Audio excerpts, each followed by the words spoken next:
So we'll start, and we may stop if Nina comes, because I want to play a clip, and I'd like the sound for the system, but if not, we can use it off. We can use it off my computer. It's not a problem. If anybody has handed in either a paper, although it hasn't happened on the essay site, or a film that I haven't graded, let me know, okay? Because in my read, I've graded everything that people have given me. So if somebody has something that I haven't graded, just let me know by an email, and I will do so. So we got 4 people presenting today, and also for people that are here at break time, if you haven't picked a number for your second term presentation, they're right here. So I'll get you to pick that. Is there anybody, are there people here that don't have a number for the second term? Yeah, you guys are fairly regular, so I would assume that you do. And if you don't mind, check now? Yeah. Can you see, is it okay? Sure. Thanks. I was practicing your name too, so there you go. I was like, good, I got both of those. So what we want to do today, and we have 4 presenters, which is great.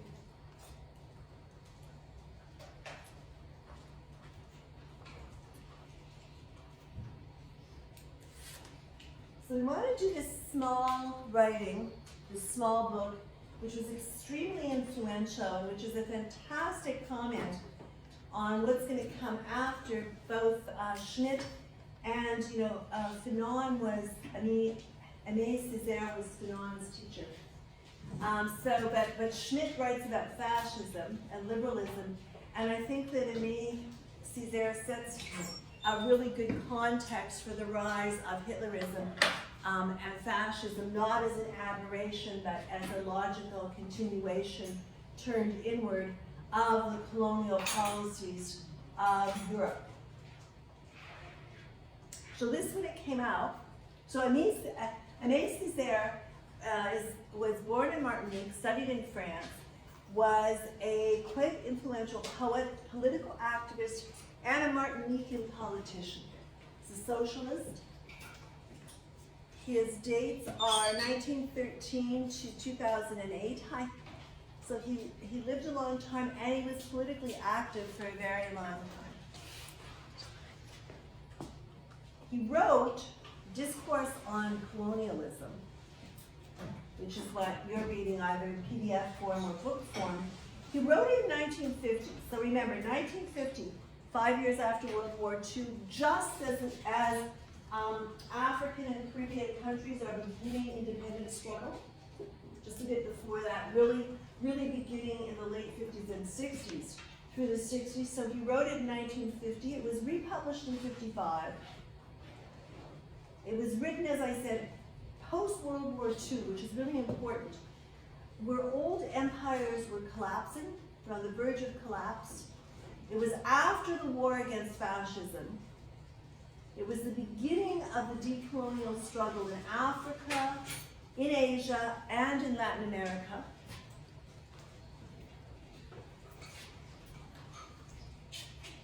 It influences how we think about fascism, how we think about liberalism, how we think about imperialism, how we think about colonialism, how we think about revolution. The books about colonialism and its impact on both the colonized and the colonizers, something Fanon is going to pick up and talk about in terms of Algeria. So Cesaire shows how colonialism de-civilizes the colonizer through them being engaged in torture, them being engaged in violence, race hatred, immorality. All of these pull the colonizer into barbarism. Cesaire is also very much influenced by Hegel, and he's very much influenced by the section we read in terms of consciousness and self-consciousness. and the independent and dependent consciousness. You can see it running through his text. He doesn't mention Hegel. He might mention Hegel once, Fanon mentions Hegel.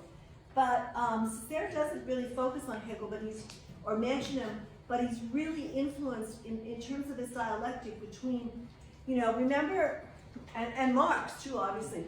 But remember how Hegel and then Marx talk about what's done to the, in the case of Hegel, what's done to the bondsman is done to the lord, only from the opposite end, kind of the same thing. So Cesaire really picks that up. And remember also how Marx talks about, that everything that's done, everything that happens actively to the laborer happens passively, in a sense, to the capitalist. What Cesaire is doing, notice the nice little seats. What Cesaire is doing is applying this in the colonial context.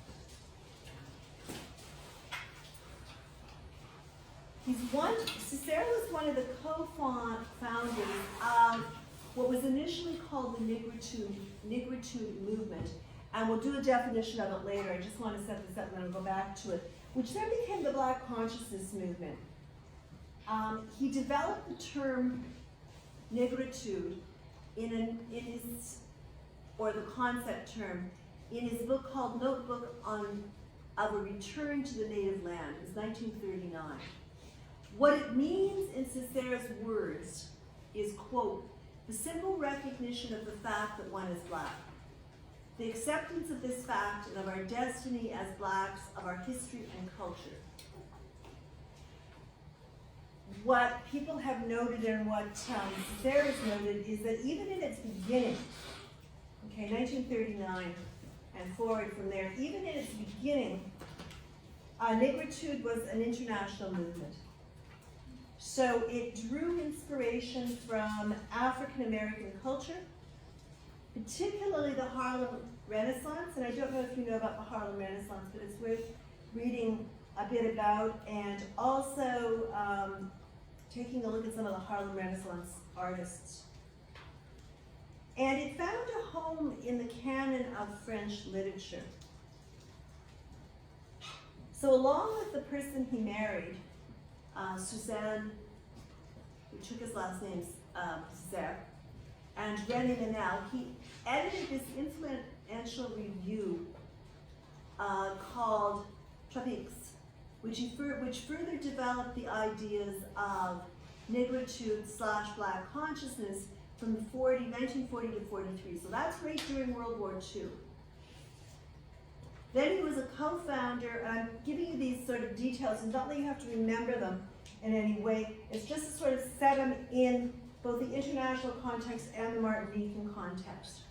In 1947, he was co-founder of another highly influential Paris-based journal, African Présence. And his classic text, which is the one we're looking at, was published in 1950. So the articles he was writing and the journals he was contributing to, and the development of the Negritude movement that he was a leader in, all contributed to this discourse on colonialism. And the discourse on colonialism was first a speech.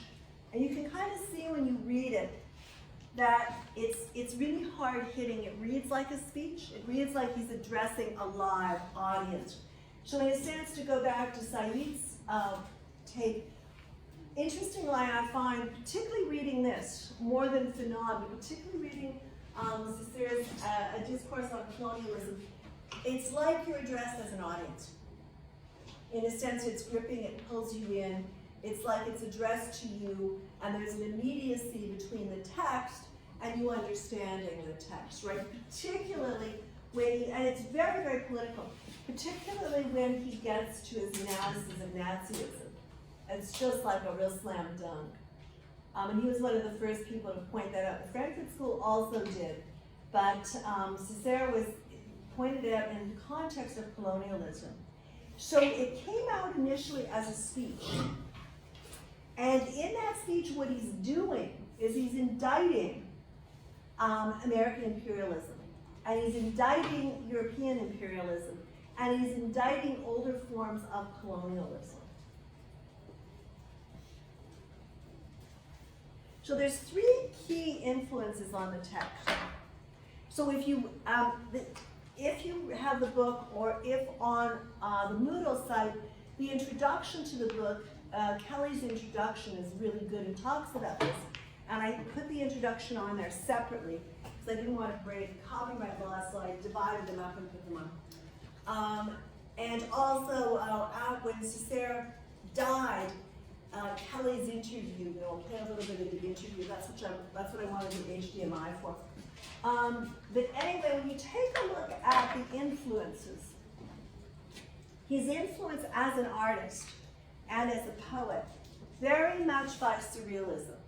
He's influenced by what surrealism stood for in terms of a revolution of the mind, that is thinking differently. It's, doing art as a form of disalienation, poetry as a form of disalienation. He's influenced very much by Marxism, revolution of the productive forces, and he's influenced very much by negritude, which is the concept term he developed, which became, as I said before, Black consciousness, that brings together, pre-colonial African thought with, and it's really important to have the ante, and the anti. So together with what went before, and what goes against colonialism. Like Fanon, who's influenced by Cesaire, it's not just enough to ground your movement and thought against colonialism, but you need to pull in also what went before. You need to pull in culture and tradition that got buried and lessened by colonialism. So three key influences. Surrealism, which you find in his poetry, which you find in terms of him calling that we have to think differently. The real emphasis put on like thinking differently, acting differently, that then traces through in Fanon.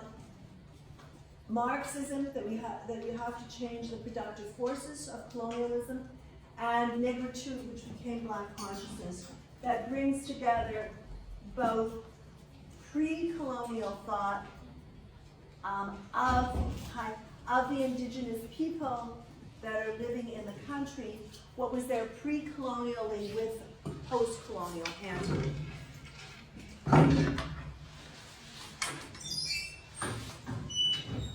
So because he's a poet, and because he's very much influenced by surrealism, the way he develops negritude that then becomes Black consciousness, that then becomes very prevalent in the writing of Fanon, people like Steve Biko.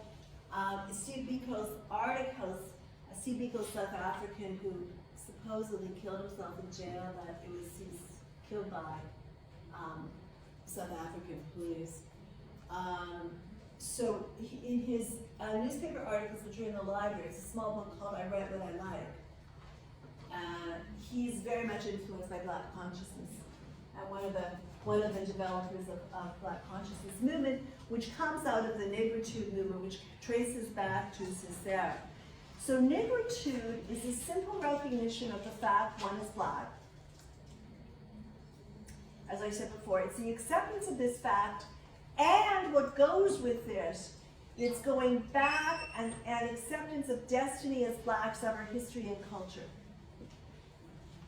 So it's an integration of the history and culture that was submerged or destroyed by colonialism. And in interviews he gives, I think this interview is at the back of the book with where it says interviews. The interviews he gives, and this is from the interviews, because people keep asking about it, obviously. He says that negritude is really a resistance to the politics of assimilation that's assumed under colonialism, forced assimilation. Our struggle was a struggle against alienation. That struggle gave birth to negritude. And then he says, because journalists ask them, right? He says, if someone asks me what my conception of negritude is, I answer, that above all, it is a concrete rather than an abstract coming to consciousness. That's directly from Hegel. It's like it's not, I mean, he's using it, but it's very much influenced by Hegel. So he's saying, all right, negritude is a concrete rather than an abstract coming to consciousness. And that is a coming to acting as an independent consciousness, a coming to acting as a for itself. We lived in an atmosphere of rejection, and we developed an inferiority complex. I've always thought that the black man, and by man he means human being, was searching for his identity. And it seemed to me that if what we want is to establish this identity, we must have a concrete consciousness of what we are. That is, of the first fact of our lives, that we are black and have a history. A history that's devalued by Western Europe, a history that's devalued by imperialism, a history that's devalued by colonialism, a history that contains certain cultural elements of great value. That we must have this history that there have been beautiful and important black civilizations. He links negritude, he says, was always part of the left. It was never part of the right. It always assumed Marxist transformation of productive forces. But, he says, so he says, we felt that our liberation placed us on the left, but we refused to see the black question as simply a social question. It's also a cultural question and a psychological question. So in a sense, it's Marxism plus culture, plus consciousness and psychology. And that's on the slide. That definition of negritude is not, he has a shorter one in Discourse on Colonialism. But this one, the slide is already online. It's the slides you've got are pretty much the same as this. I think I just added one thing on the slide here. So Cesaire, although a socialist, worked in a way within the system and ended up being criticized for working within the system by some of the left. So if you go back, if you think of Sorel, and he talked about parliamentary socialism. You know, interestingly, Cesaire was both a parliamentary socialist in France and a revolutionary. He combined both of them. And he got critiqued for doing that, much the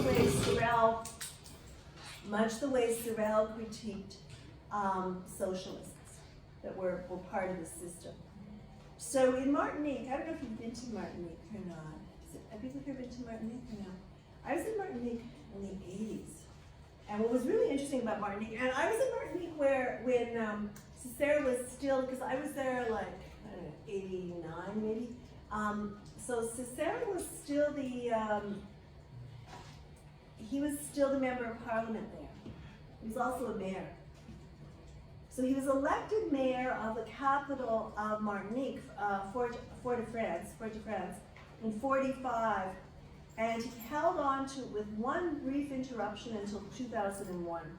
So one of the things that was very interesting about Martinique is, first of all, it was fairly prosperous. Tourism was not running rampant, which was good. And what you really noticed was there was a lot of political murals. And there was France Fanon School. There was a lot of murals and respect for people that had fought for decolonization. So that was very interesting to see. And there's also it's obviously a beautiful island, and it's a smaller place. Cesaire was mayor of Fort-de-France from 45 to 2001, and he was also a deputy in France's National Assembly. So he was both mayor in Martinique and he also was a representative in France's National Assembly. And he was a representative from 46 until 56, and then from 58 to 93. So when I was there, he was both mayor and a member of parliament, a representative. He dominated Martinique's political life, and he dominated from a socialist perspective. So what you got a real sense of was a strong education in Martinique, a sort of strong respect for human beings, strong respect for children, enough to eat. You know, you got a sort of level of prosperity that was not, there was not, what I mean, I didn't see in it, I think I read about this too, but there was not a big gap between rich and poor at that time. So he dominated Martinique's political life in the decades that followed his appointment to the position of mayor and to the position of deputy in France's National Assembly. And he played a very important role in forming the policy of departmentalism. So it was the policy of departmentalism, which integrated Martinique into metropolitan France. And that's what he came under quite a bit of critique for. So Martinique was integrated into metropolitan France as one of the newly founded, they call them DOMs, departments, overseas departments basically, Department of Overseas Administration. Now DOM status, the Department of, the Overseas Department, was intended to end colonialism. And it was intended to end colonialism, which is what Cesaire was trying to do with it and why he was supporting it, by giving France's overseas colonies parity with departments in metropolitan France. So the overseas colonies, such as Martinique, had parity with the departments in France, but decision-making was still centered in the metropole country, was still centered in France, in Paris. It was considered highly controversial, and people accused him of derailing socialism in Martinique because it was tied to France, and they came to feel in a way that it worked to the detriment of Martinique. I don't know whether it did or not. Cesaire seemed to manage to get lots of things for Martinique as a department. If you were a very strong anti-colonialist, then the mere fact that it was a department of France means that you haven't reached independence, right? Cesaire was very strongly affiliated with the French Communist Party, particularly through the 30s and 40s when Sartre and the existentialists were. So like many of the left-wing intellectuals in France where he was studying, he was affiliated with the Communist Party. And he looked towards the Soviet Union as a source of human rights, progress. Now if you take a look at page 52,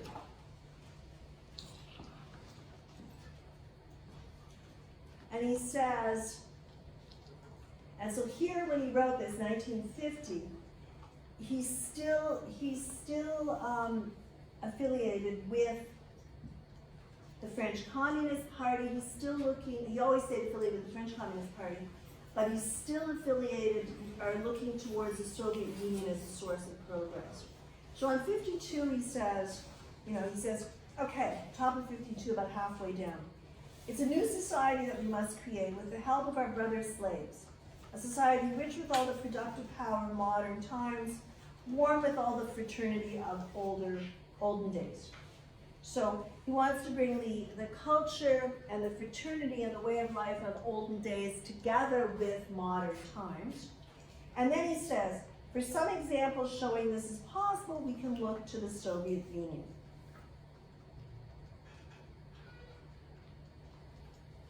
By 1956, Cesaire is disillusioned with communism after the Soviet Union's suppression of the Hungarian Revolution.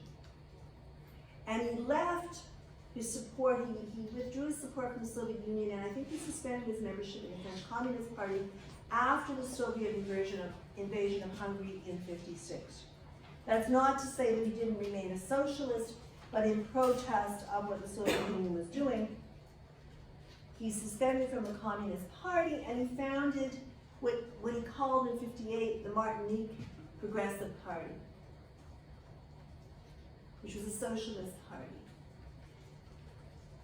And then when he was the representative of departments of Martinique as a department of France, he was a member of the Socialist Party in France.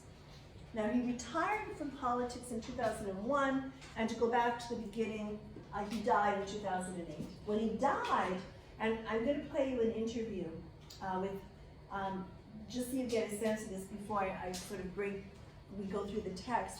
When he died, there was a state funeral in France. So I'm going to play you this. I was hoping we would have HDMI here so you could hear it better, but I think the speakers are hooked up, right? Let's just see. I probably have to put something through here. Okay. So we'll play about 5 minutes of this. ACLU. I want to thank you both for being with us. As we wrap up now with the death of Aimé Césaire, the esteemed poet, writer, politician, and anti-colonial activist from Martinique, who died last Thursday at 94 years old. He is revered in the Francophone world as a leading figure in the movement of Black consciousness and pride, which he called Negritude. Cesaire was also a politician for a large part of his life. The Caribbean island of Martinique is administratively and politically a region of France, and its residents are French citizens. Cesaire served as the mayor of Martinique's capital and the elected representative to the French Constituent Assembly for close to half a century. French President Nicolas Sarkozy led thousands of mourners at an official state funeral Sunday for Cesaire in Martinique. But in 2005, Cesaire had refused to meet Sarkozy because of a new law Sarkozy had proposed emphasizing the positive legacy of French colonialism. Cesaire's use of culture to fight colonialism and racism influenced generations of activists and writers around the world. Fellow Martinican author and revolutionary Frantz Fanon considered Cesaire to be his mentor. Today we'll speak with Professor Robin Kelly about the life and legacy of Aimé Césaire. Kelly is Professor of American Studies and Ethnicity at the University of Southern California and the author of several books, including Freedom Dreams, The Black Radical Imagination. He also wrote the introduction to a new edition of Cesaire's famous 1955 essay called Discourse on Colonialism. Professor Kelly joins us now from our Firehouse studio in New York. Welcome to Democracy Now!, Professor Kelly. Oh, thank you, Amy. Tell us who Aimé Césaire is. Well, Cesaire, among other things, was probably one of the greatest poets of the 20th century. He was an activist, revolutionary, who really demolished the maxim that poets make bad politicians. He's someone who, throughout his life, of course, you mentioned he was one of the founders, if not the founder, of the Negritude movement, beginning in 1935, when he wrote an essay coining that phrase. On the one hand, Negritude for him was a recognition that Africa had value, and he had been reading Leo Frobenius's book, History of African Civilization. But for him, you know, Africa having value and celebrating Black pride wasn't enough. He had a forward-looking vision, a post-colonial vision. And when he returned to Martinique with his wife, Suzanne Cesaire, was one of the greatest intellectuals of that era as well, they edited a journal called Tropique, which was a truly anti-colonial manifesto in some ways that combined surrealism, Pan-Africanism, and Marxism to pretty much propose a very modernist vision of society that would transcend Europe. And remember what happened after the end of World War II. You know, Europe was in shambles philosophically, politically, and it was Cesaire, when he wrote Discourse on Colonialism, that kind of made the argument that you know, the brutality and barbarism that defined colonialism came back to roost in some ways and can explain fascism in Europe. And if any group of people have the wherewithal or vision to recreate modern society, it is colonial peoples. And, Can you talk about this clash he had with Sarkozy? This is not so interesting. well, you know, it's part of, I think, a long-standing. So, and that, yeah.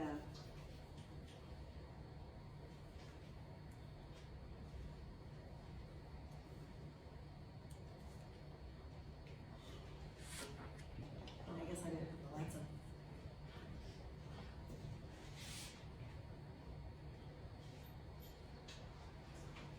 Oh, that's great.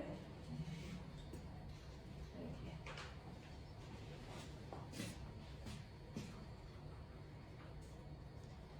Cesaire begins discourse on colonialism with the statement that European Western civilization is incapable of solving two major problems: the problem of the proletariat and the colonial problem. And I would say that these two main problems are still incapable of solving. That the problem of the proletariat / working class and the problem of imperialism. Now for page 34 in the text, he says, see, it'd be really good if we could have those up, if they're all in one light switch. He says that between colonization and civilization, there's an infinite distance. And you can see that he really writes with the poetics, right? That out of all the colonial expeditions that have been undertaken, out of all the colonial statutes that have been drawn up, out of all the memoranda that have been dispatched by all the ministries, there could not come a single human value. That the humanism that's embedded in liberalism is not based on human values. It's one of the things that he's saying. That's on page 34. At the end of the first, I think it's the end of the first chapter there. Yeah.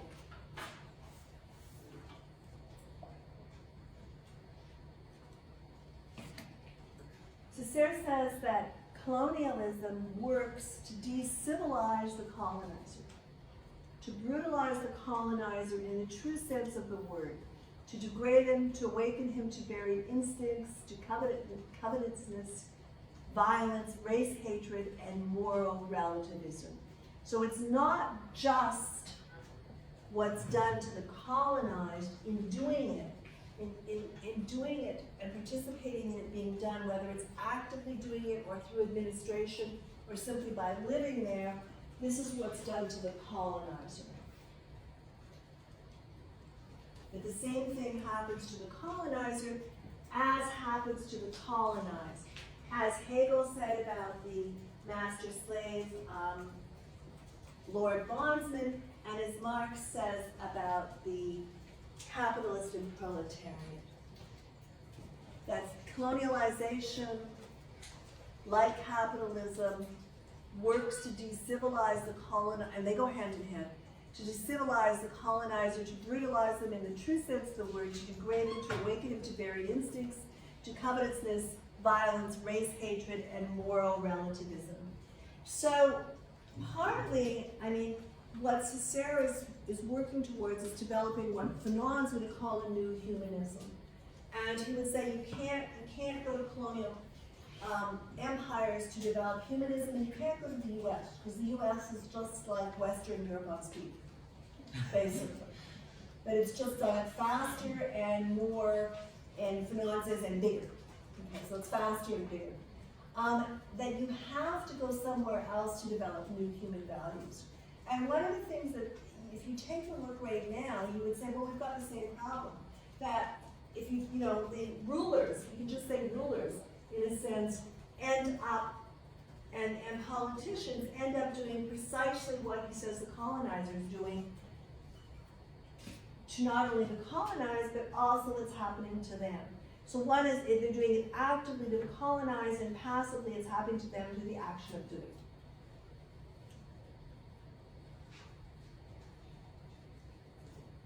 So that's on page 35. And if you take a look at 35, he says, we have to study how colonization works to decivilize the colonizer, to brutalize him in the true sense of the word. And then goes through the quote here to relativism, and he says we must show, and this becomes really important, we must show that each time a head is cut off or an eye is put out in Vietnam, and in France they accept the fact. Each time a little girl is raped, and in France they accept the fact. Each time a Madagascan is tortured, and in France they accept the fact. Civilization acquires another dead weight. A universal regression takes place. A gangrene sets in. A center of infection begins to spread. And then he goes on from there. So he's saying that each time something happens, and the colonial countries or post-colonial countries sit by, and he's particularly indicting France because he's a French citizen, and because Martinique's the department of France. So he's saying that each time we sit by, that is we in the metropole countries, sit by, we're guilty of this. So you could say, geez, like North America has been sitting by for a very long time. And we're sitting by, again right now in terms of Iran, again right now in terms of what's happening to poor people inside our country and inside the US. And I think we can come up with many other struggles that we're sitting by. But he sort of really calls out the non-action.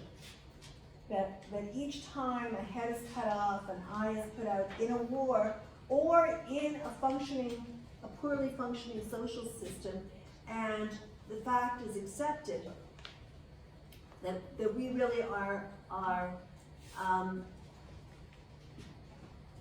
de-civilizing ourselves by accepting it. Which then allows him to position Nazism. And I would say, okay, for me, one of the most political observations in this text is the one we just read, and also what he says about Nazism. Now, it may not, again, because this was written in 1950 and then re-released in 1955, it may not strike you with the same sort of power as it struck when it was written. So what he's saying is that Nazism, it's on page 36, he says people are surprised, they become indignant, they say, how strange, but never mind, it's Nazism, it will pass. And he says, in Nazism, before the Europeans were its victims, they were its accomplices. That they tolerated Nazism before it was inflicted on them. That they absolved it,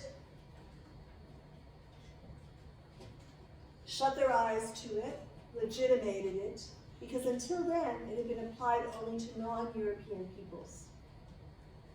That they have cultivated the Nazism, that they were responsible for it, and that before engulfing the whole edifice of Western Christian civilization in its reddened waters, it oozes, seeps, trickles from every crack, and it wasn't really noticed. He says at the end of, and he goes on page 37, he says at the end of the blind alley that is Europe, I mean the Europe of Abner, Schumann, Bedell, and a few others, there is Hitler. That these are not separate from, that they led to Hitler. At the end of formal humanism and philosophic renunciation, there is Hitler. That Hitler is not an aberration. That he was not an aberration. That people became surprised because for the first time it was turned inward. It was turned on European peoples. So pages 36 and 37 are sort of really important in terms of his critique of Western liberalism. He says it would be worthwhile, this is page 36, it would be worthwhile to study clinically in detail the steps taken by Hitler and Hitlerism and to reveal to the very distinguished, very humanistic, very Christian bourgeois of the 20th century that without his being aware of it, he has a Hitler inside of him. That Hitler inhibits him. That Hitler is his demon. That if he rails against him, he's being inconsistent.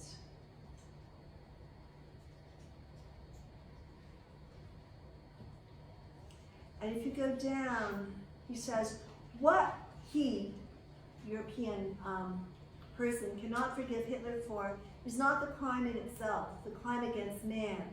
It's not the humiliation of man as such, it's the crime against the white man. The humiliation of the white man and the fact that he applied to European he applied to Europe colonist procedures which until then had been reserved exclusively for the colonial countries. So Nazism is not a contradiction. People become horrified with Nazism because it's taking place on European soil, and because because it's horrifying.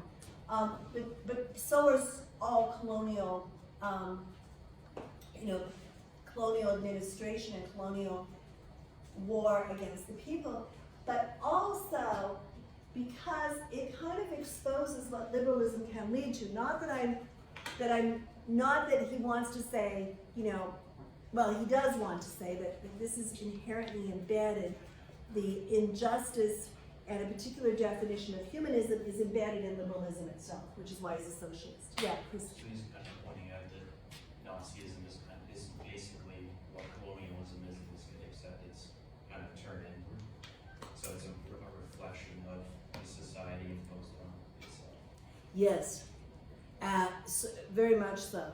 And he's saying that the causes of that, both inward and outward, I mean, we know this, so it's not as hard hitting as it was, and the causes of that are both capitalism and liberalism brought together, right? Now that's not to say that the ideals of liberalism aren't good ideals. I think one could say that in a sense what happened with liberalism was when it tied together with capitalism, it ended up excluding. So the universalism became a particularism.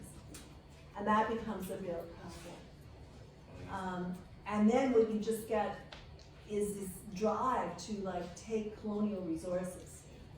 I think it's for him too, but he saw that issue with communism existed as well.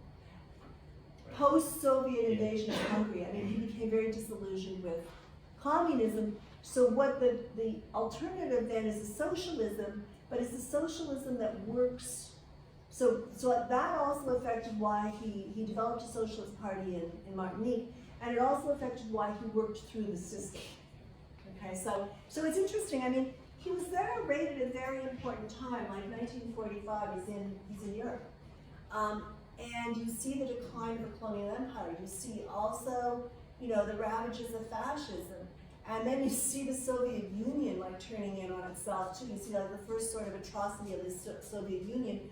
No, not really the first. The first atrocity of the Soviet Union, of course, was when Stalin collectivized the kulaks, the peasants, and forced them, visibly forced them and starved them out, right, to collectivize. So you start seeing that. Now, what's interesting, what gets really complicated is we could see that a lot faster now because we have global immediacy. What comes, I mean, you tell me, and we were talking about this in cyber politics too, but what comes with global immediacy, where you can actually see and you know what's going on, it's not that we don't know, it's that we distance. So part of the thing with Europe at this time is there really was, I mean, people did not want to know, but there really was there really was some not knowing that we don't engage in now. We know. So then in a sense it gets really complicated because, I mean, I don't know how many times you guys have done this, but I've done it many times. You're like, oh my God, that's really horrifying. You're just kind of like, wow. And then you move, and I don't know. I was going to say, I don't know what the response, I mean, of course it's really horrifying. And of course then, I think it's also that there's this feeling of, aside from demonstrating, you can't do that much. Now, sometimes demonstrating really works, but but aside from that, you can't do that much. So yeah, so I don't know. I mean, Cesaire lived long enough. He lived to 2008 to be part of sort of the connected global culture, and I don't know. I don't know what his take on that would be, because we know way more about what's going on than any group ever did. And yet, if you're reading Cesaire, we fall into the same sort of barbarism, which is kind of sad. And I don't know where to go from there, so I'll go to the next slide. I'm like, okay, and then, so one of the things he says, and this is very much influenced by Sorel. So you can kind of see how it builds. It's very much influenced by Sorel's understanding of force. So remember, Sorel makes this distinction between force and power. Okay, makes a distinction between force, which is operating, that's the power of the state, and power of people. Okay, so he makes that distinction. He says, a civilization which justifies colonization and therefore force.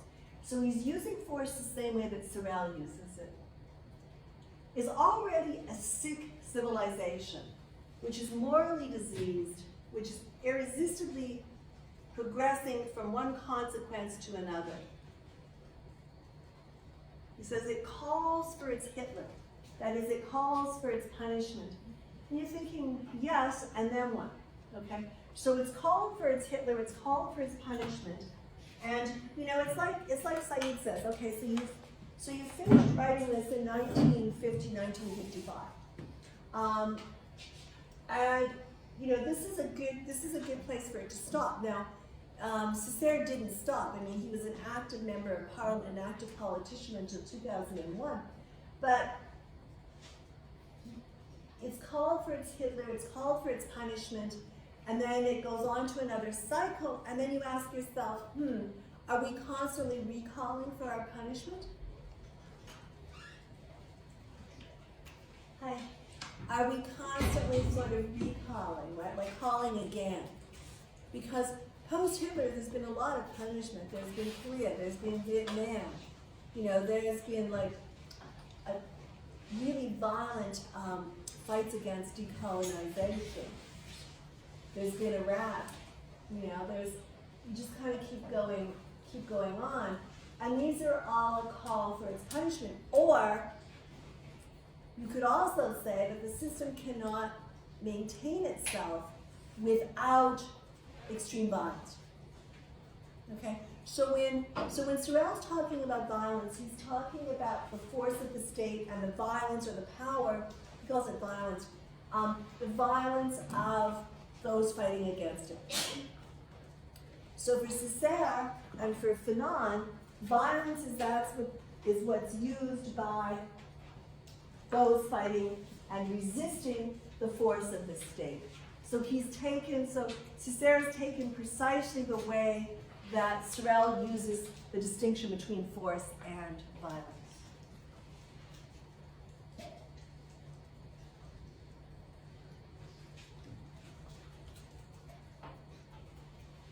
And he says, and this is a quote from another talk that Cesaire gave. He says that when I turn on my radio, when I hear that Negroes, black people, have been lynched in America, I say that we've been lied to. Hitler is not dead. When I turn on my radio, when I hear that Jews have been insulted, mistreated, persecuted, I say that we've been lied to. Hitler is not dead. When finally I turn on my radio and I hear that in Africa, forced labor has been inaugurated and legalized, he's thinking of South Africa there, I say that we've certainly been lied to and Hitler is not dead. And you can see that Cesaire is a very strong and poetic writer, and you can also see that every time we listen to the news from whichever news sources we use, you can kind of go, because last night I was actually listening to some of the Democrats are using the Senate as a way of campaigning. So they're like, okay, so it's not exactly riveting to watch. However, what they're saying is but when you just see what political leaders are doing, you can say, well, yes, it still applies. As Cesaire says, like Hitler is not dead. The person is dead, but what led to, and what the point he's trying to make is what led to Hitler, and what he said before about the Hitler in everyone, these are not dead. Yeah, Chris. Yeah, just be like part of the human condition, though, like we're all capable of like extreme violence and hatred. That's just It's part weird, of us. isn't it? I mean, yeah, we're also all capable of not doing it. Yeah. So I mean, we've got both, right? Like you're right. We're all capable of it, and we're all capable of like, yeah, human nature gets really tricky. We're all capable of not doing it, right? Like, you think of the times as an individual that you consciously chose not to engage in violence, whether it's at a small scale or whether it's at a larger scale, and it's quite amazing. There's this real sort of snap decision. So yes, I guess we are all capable of it. And then the problem also is that when it's a social movement led by a political force, and I'm not talking about left-wing social movements, I'm talking about social movements led by a political force that's state institutionalized, people are much more violent in a group than they are individually. Again, which makes you kind of wonder. So I don't know. You kind of have to ask yourself, which is kind of what you were suggesting, is like, what is it that's wrong with people? Like, why do we fall into this trap? Like, why do leaders and followers fall into the trap that Cesaire is pointing out, that is that Hitler's not dead? And I don't know, nobody's really come up with the right answer for that. You can circle around Hegel. You can circle around and say, okay, well, once we've reached independent consciousness and act as a for itself, and have an ethics that goes with that for itself, this should not be happening. So then you might go, is it possible that we've never fully reached independent consciousness and the ability to act as a for itself? So if you go back to Kant and you think, okay, well, if we're always depending on leaders, and if we got ourselves in a self-incurred minority, that can lead to having a totalitarian, strong, armed leader. That could be one of the answers. I don't know if that's good enough. Has anybody got any other answers? Yeah, go for it. Thinking about it in this way, that the fact that he's saying that Hitler is not dead, right? It's a belief that led to the whole creation of this Hitler person, right? Right. I know that this person is dead, the belief still exists. Yes, actually, So absolutely. Yeah. That is how I look at it. So it's like, That's it's just good. the belief, it's not really the person per se. So which is why then that Cesaire and Fanon are calling for a new human being. And you really wonder, where it gets really complicated is when you start off as a new human being, like somebody like Robert Mugabe, okay, who's fighting the resistance struggle, who's fighting the liberation war, who wins, and you end up, like a Hitler who's not dead. You kind of wonder, well, what happens in that? I guess he was in power for about 50 years. Like what happens? You get so suspicious of your enemies who are always trying to kill you, the economy's falling down, you've got all this going on, and then you end up, what precisely you fought against. So yeah, good point. The belief is not dead.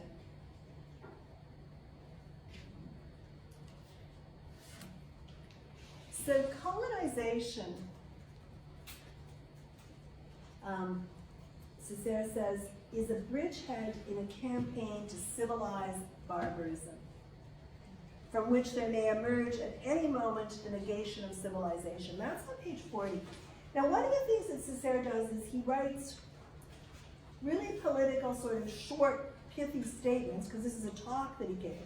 So it's a talk on page 40, and then he just kind of develops from there. The colonization, a bridge, so he defines it, a bridgehead in a campaign to civilize barbarism, from which there may emerge at any moment the negation of civilization, pure and simple.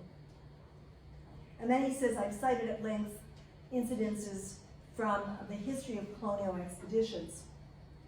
And then he talks about Algeria, etc. as he goes on. He says, I see clearly what colonization has destroyed. It's destroyed the wonderful Indian civilizations. It's destroyed the indigenous culture in all places that it's been present.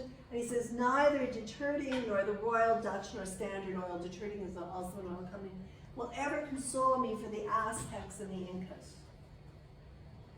That the profit motive and that the extension of capitalist productive forces, imperialist productive forces, will never console him or the people living in the country for the destruction of indigenous culture.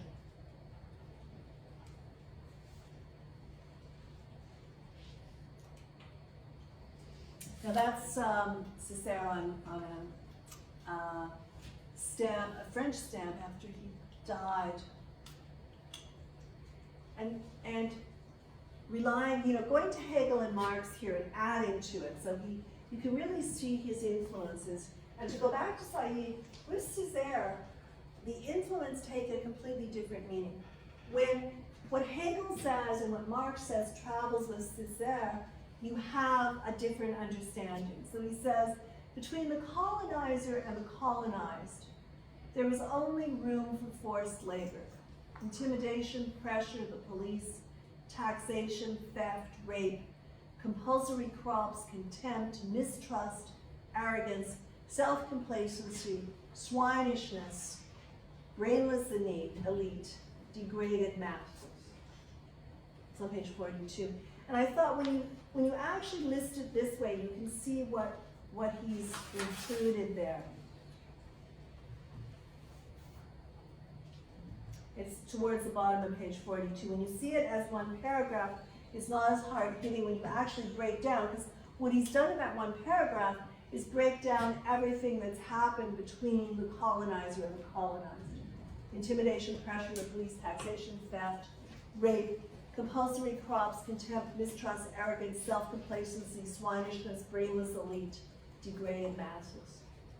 And you can also, I think, see that saying it in a hard-hitting poetic manner has probably more effect than doing an analysis of each one of those.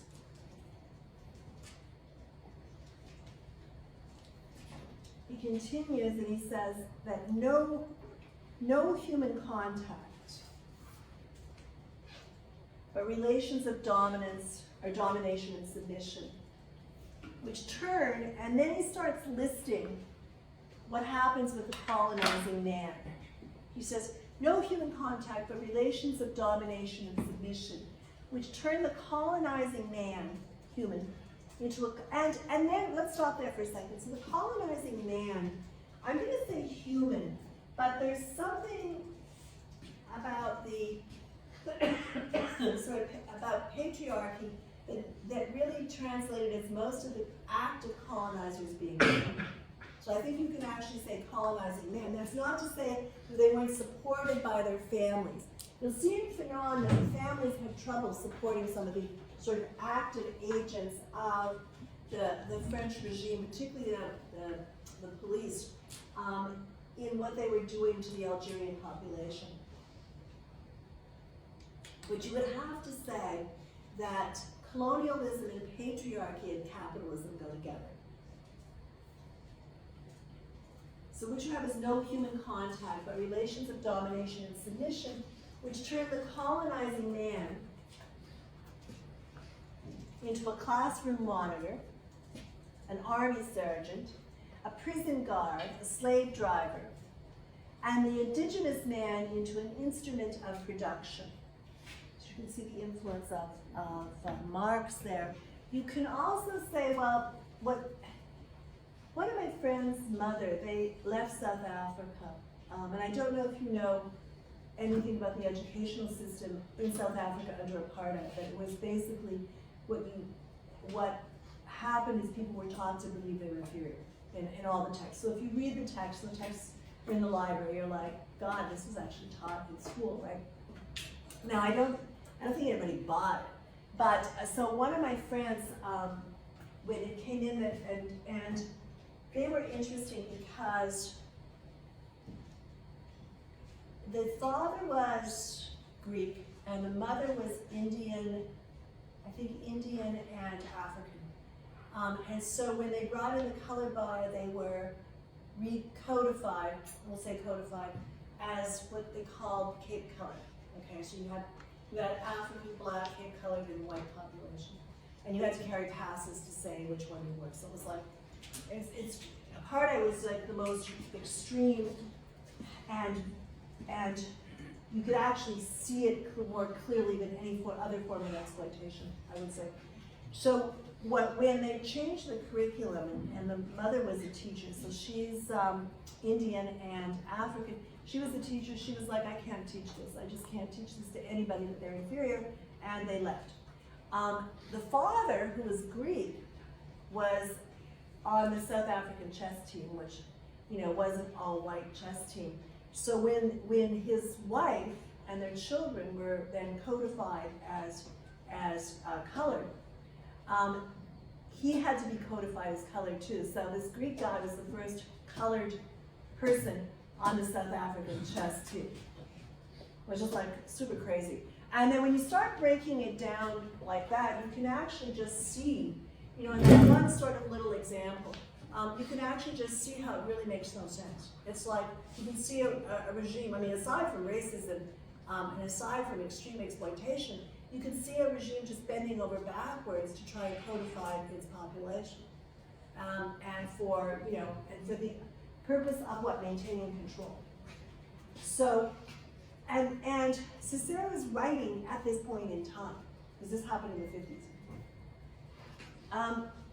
And you can also see, if you want to link this with Foucault, you can also see the disciplinary powers of classroom monitor, the way he links classroom monitor with, you know, prison. That basically, that what also goes with capitalism, what also goes with colonialism and imperialism and patriarchy is a prison discipline that operates in the schools, and also a training of people for the labor that the society needs. And it carries over into the prisons. So the classroom monitor is just a, you know, a version of a prison guard, according to Foucault.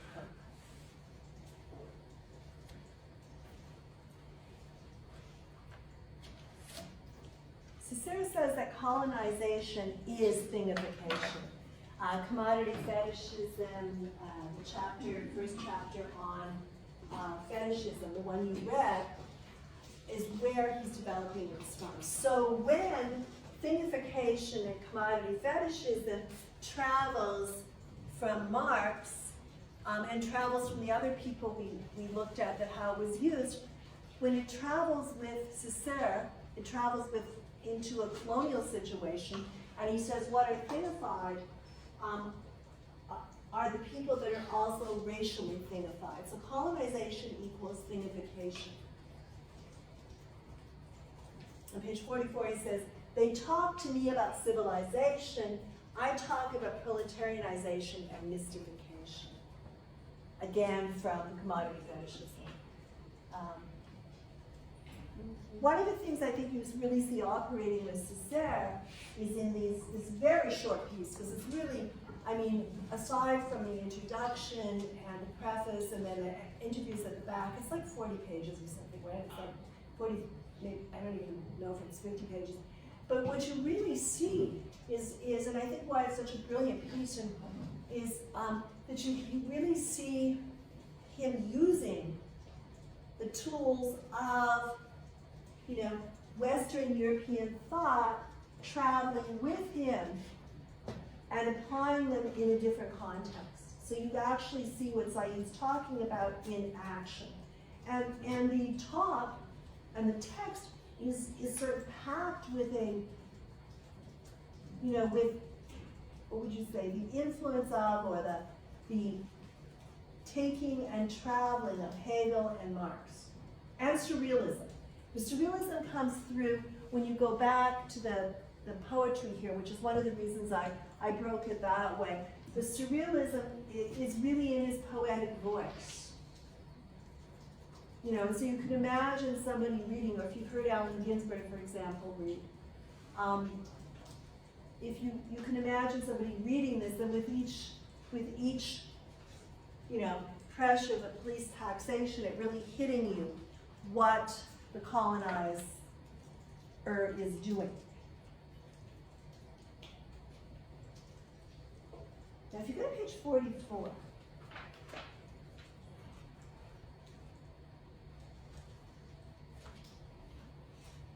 and they say, okay, so he says they talk to me about, you know, so he's talking about French politicians, etc. They talk to me about civilization, and I talk about proletarianization and mystification. And then he goes on, he says, I make a systematic defense of the non-European civilizations. He goes down the next paragraph.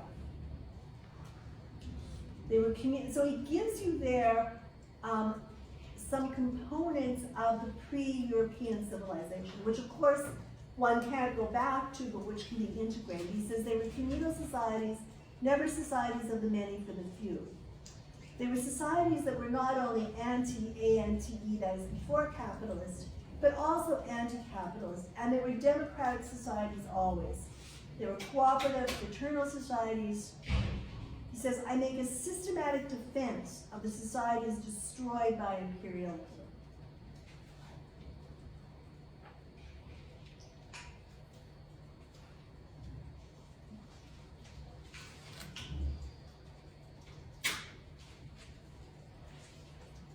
And also, before we go to this, I want to take you to, as a continuation of what he's saying on 44, he says that, okay, the anti-ANTE and anti-capitalist, pre-capitalist societies, and he lists what they were. Then on page 45, he says, I've said, and I'll say it again kind of thing, it's something different from what I've said before, and that is that colonialist Europe has grafted modern abuse onto ancient injustice. Now he's not saying that there wasn't ancient injustice, he's saying that colonialist Europe has grafted modern abuse onto it. He says they've grafted modern abuse onto ancient injustices, and they've grafted racism onto ancient inequality. So pre-capitalist inequality and pre-capitalist injustices. And I think that's important. You know, Cesaire is not saying that pre-capitalism was perfect by any means and it didn't have, you know, injustice and it didn't have inequality, but he's saying that once colonialism came in, that what you get is a modern form of abuse grafted on and racism onto old inequality. So Europe, this is on 45 too, he says something interesting here. He says that Europe began to propagate. That means it began to go out, extend itself, take over colonies, engage in imperialism, send out its missionaries, send out its explorers. It began and build itself when it had ran out of resources at home, basically. Europe began to propagate at a time when it had fallen into the hands of the most unscrupulous financiers and capitalists of industry. That was our misfortune to encounter that particular Europe on our path. That Europe, there's other Europes, all right? He says it was our misfortune to encounter that particular Europe on our path. And that Europe is responsible before the human community of the highest heap of corpses in history. So he's indicting. It's a very much presented as an indictment. That because of what, you know, Africa, Asia, Latin America, the type of Europe that they encountered with the most unscrupulous financiers and the captains of industry, it is this misfortune to encounter that particular Europe, and that particular is really important. And it's this Europe that's responsible for the human community, responsible before the human community. This becomes important with Fanon because Fanon also he says, Europe has to pay back, it has to pay retribution. That Europe's responsible for before the human community, of the highest heaps of corpses in history.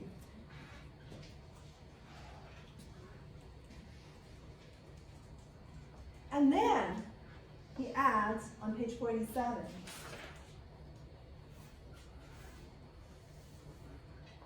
beginning of page 47, beginning of the chapter there, he says, the barbarism of Europe is only surpassed by the barbarism of the United States. Of course, as Europe is declining as the strongest colonial power, the US is rising as an imperialist power and then a neo-imperialist power. So both he and you'll read in Shannon in a couple of weeks, consider the barbarism of the US surpassing the barbarism of Europe.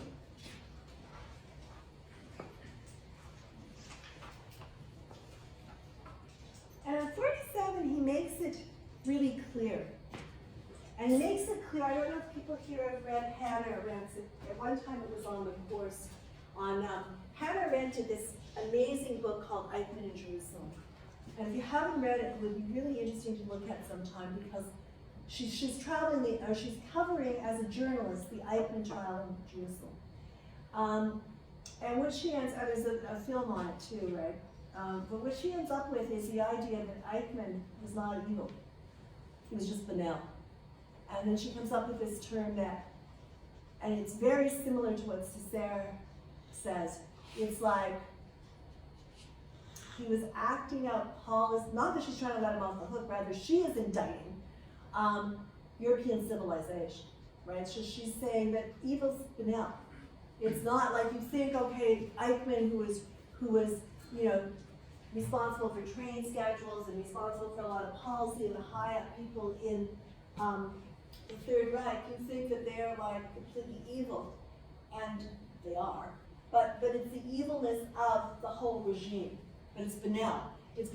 So what Cesaire is saying here is it's a wonderful piece because she got into a lot of trouble for it because one of the things that you want to do, of course, and Cassandra was like sort of pointing at this. One of the things you want to do is say, okay, that person is completely evil and set yourself apart from them. But if it's the banality of evil, it's the whole population is evil. It's just banal. It's people that are in administrative jobs that don't say, no, I'm not going to do that. But don't say, no, I'm not going to do that. The way that the example I was giving about teaching children that they're inferior, like, no, I can't do that. And so that becomes the banality of evil. So what Cesaire says on page 47,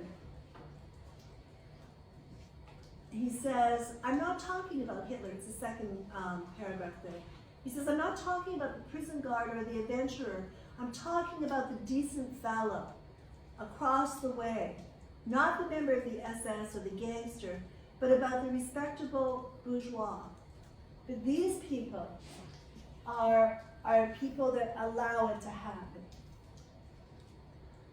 Then the next chapter, he goes through sociologists, psychologists, literary writers, politicians, journalists, really quickly, their statements to show how in all of these cases, humanism, what's being published, is tainted with racism. And on 63, page 63, he says it's easy to blame it on Hitler. So if you go to 63, he says it's easy to blame it on Hitler, towards the bottom there. On Rosenberg, on Younger, and the other, on the SS. But it's more the banality of evil. It's the respectable bourgeois. It's the decent fellow. He quotes Roger Caillois, who's a French literary theorist, hung around with Bataille, is a philosopher. He quotes him quite a bit in this chapter. And on page 73,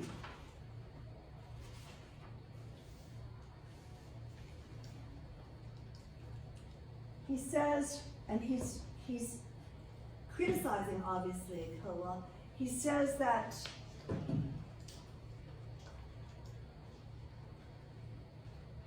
what he's saying about him is he says his views of the white man's burden and ethnology being the study of the West, are representative of, so he's using him as an example. He says they're representative of, quote, the state of mind of thousands upon thousands of Europeans, or to be precise, the state of mind of the Western petty bourgeoisie. Of the state of mind, significant of what? He says these writings that I've gone through that are objectionable to read, that are public writings, that are intellectuals and literary theorists and philosophers, what they're saying are the state of mind not just of them, but of thousands upon thousands of Europeans, or to be very precise, it's the state of mind of the Western petty bourgeoisie. That's on 73.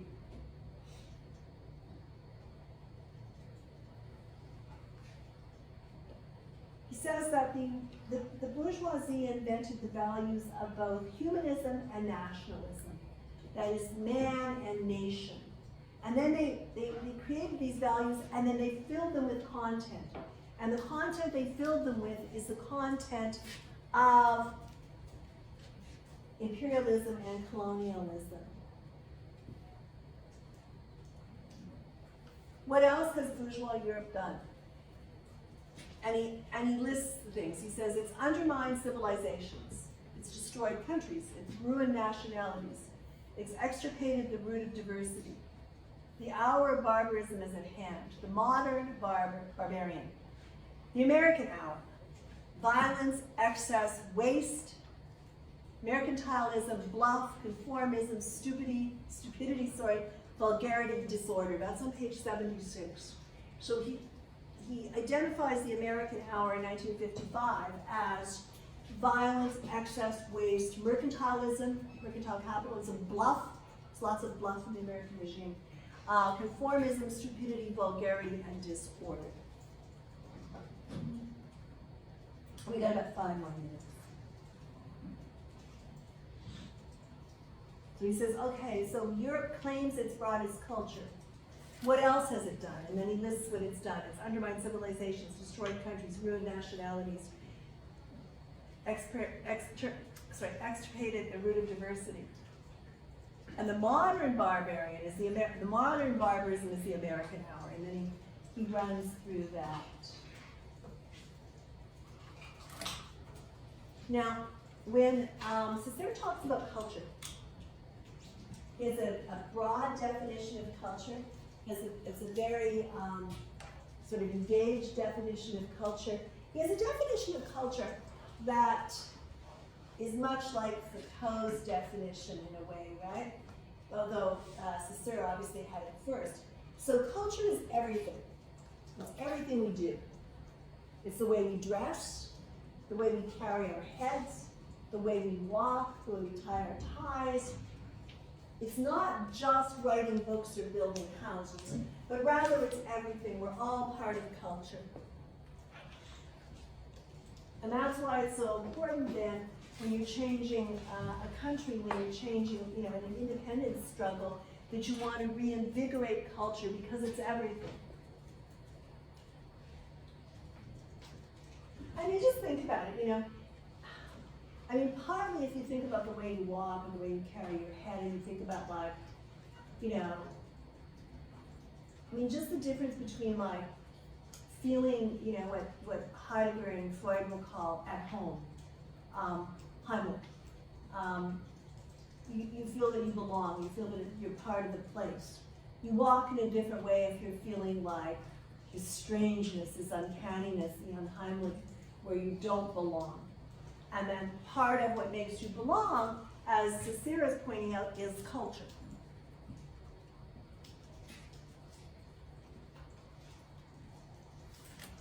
Then, and I think this is important, it's going to come back, because this is again in relation, I would say, to Hegel and Marx, and it also becomes important for Fanon.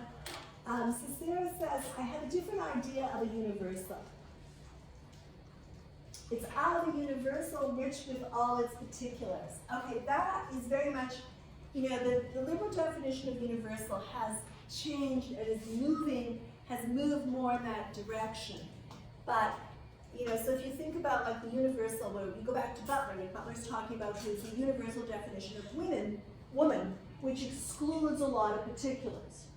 which excludes, that it's based on this universal idea of a Western European woman initially, and it's excluding difference, it's excluding particulars. What Cesaire says, 1955, I have a different idea of a universal. It's a universal rich with all that is particular. Rich with all the particulars there are, the deepening of each particular, the coexistence of them all, which is why he can see then that you need to have, once the liberation struggle has been won, you need to have the culture, aspects of the culture that had been destroyed and reformulated together with the new culture together as a way of each, moderating the other. But the particulars it's a universalism. The particulars, and if you read Atsushi Shiyuta's work on universalism, he also picks this up. So it's not the universalism of the liberal project, right? But it's a universalism of particulars. If you go back to traveling theory, this then has affected how we understand liberal universalism as a universalism of particulars. And I just want to take you back to culture. So what's interesting there, because he also, Cesaire interacted quite a bit with Sartre and de Beauvoir in France. And his definition of culture there, he says culture, it's everything. It's the way we dress, the way we carry our heads, the way we walk, the way we tie our ties. It's not only the fact of writing books or building houses. He's influenced very much by existentialism. He's part of, surrealist project. But also, if you think about what de Beauvoir says about woman, that is that woman is not born, she's made in a culture. They have a similar understanding. They understand culture in sort of the same way. And it's no coincidence, I think. Okay, it's 5 to 1. Why don't you come back at about 10 after? That gives you 15 minutes. And we've got 4 people presenting.